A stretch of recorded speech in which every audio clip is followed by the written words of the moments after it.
അടുത്ത സ്ഥലത്തു നിന്ന് വിളിക്കുന്ന ഒരാൾ വിളിച്ചു പറയുന്ന ദിവസത്തെ നീ ശ്രദ്ധിച്ചു കൊണ്ടിരിക്കുക.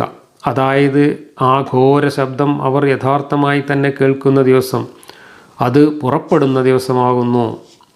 ഒരു കാഹളത്തിലും കെട്ട് ഭയങ്കരമായിട്ട് ഒച്ചുണ്ടാക്കിയാണ് വിളിക്കും. അപ്പോൾ ഖബറിൻ്റെ ഉള്ളിൽ നിന്നൊക്കെ ഇങ്ങനെ ഈ വിത്ത് മുളക്കുന്ന മാതിരി മനുഷ്യന്മാരെല്ലാം മുളച്ചെണീറ്റും ഇങ്ങോട്ട് വന്നിട്ട് എല്ലാവരും കൂടെ അങ്ങോട്ട് റോൾ കോളിൻ്റെ ഹാജരാകുന്ന പോലെ അങ്ങോട്ട് ഹാജരാകും എന്നൊക്കെയാണ് കഥ. നിശ്ചയമായും നാം തന്നെ ജീവിപ്പിക്കുകയും മരണപ്പെടുത്തുകയും ചെയ്യുന്നു. നമ്മുടെ അടുക്കലേക്ക് തന്നെയാണ് മടങ്ങി വരലും.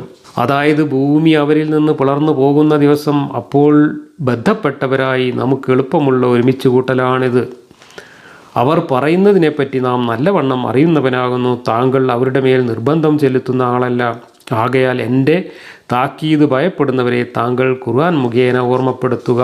ഇതിൽ 45-ാം വാക്യം, അവസാനത്തെ വാക്യത്തിൽ പറയുന്നത് വളരെ ജനാധിപത്യപരമായിട്ടുള്ള ഒരു കാര്യമാണ്. കാരണം ഇതൊക്കെ മക്കയിൽ ആളില്ലാത്ത സമയത്തും ശക്തിയില്ലാത്ത സമയത്തും പറഞ്ഞതാണ്.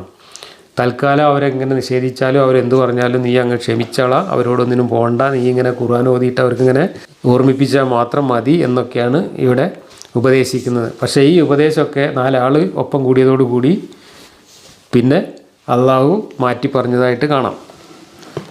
ഇനി ഇതിൻ്റെ വ്യാഖ്യാനം, പുനർജീവിതത്തിനുള്ള ഇസ്രാഫീൽ എന്ന മലക്കിൻ്റെ ഊത്തിനെ പറ്റിയാണ് വാക്യം 41 വിളിക്കുക എന്ന് പറഞ്ഞത്.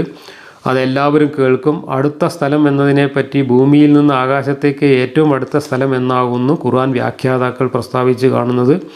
എല്ലാവരെയും ജീവിപ്പിക്കുകയും മരിപ്പിക്കുകയും ചെയ്യുന്ന അള്ളാഹുവിന് മരിച്ചവനെ പുനർജീവിപ്പിക്കുകയും ഒരു സ്ഥലത്ത് ഒരുമിച്ച് കൂട്ടുകയും ചെയ്യുക എന്നത് ഒട്ടും പ്രയാസമുള്ളതല്ല, വളരെ എളുപ്പമുള്ളതാണ്.